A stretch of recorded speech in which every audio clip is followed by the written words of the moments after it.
श्रावण शुद्ध पंचमी म्हणजेच नागपंचमी।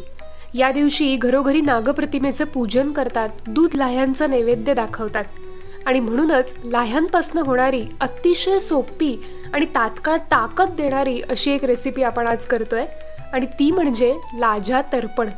आयुर्वेदातील योगरत्नाकर ग्रंथात या पाककृतीचा उल्लेख आहे। लाह्या काही काळ पाण्यात भिजवून ठेवायच्या आणि नंतर हे पाणी वस्त्रगाळ करून प्यायचं।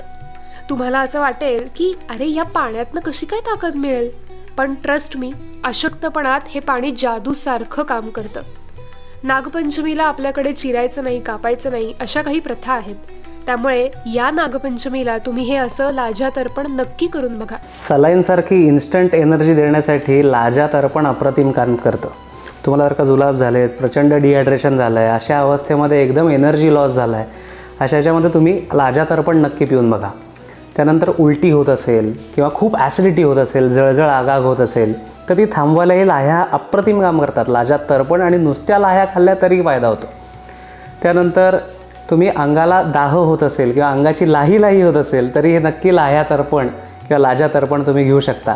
आणि याचा एक अजून इंटरेस्टिंग उपयोग जो माहीत नसतो, कुठनंही ब्लिडिंग होत असेल ना ते कमी करायला मदत करतं। म्हणजे नाकाचा घोळणा फुटला आहे किंवा पाईल्समध्ये ब्लिडिंग होतं आहे किंवा पिरियड्समध्ये हेवी फ्लो होत आहेत, अशा सगळ्या अवस्थांमध्ये लाजा तर्पण तुम्ही जर का पेलात तर त्या लाह्यांमुळे तुम्हाला ब्लिडिंग कंट्रोल करायला मदत होते।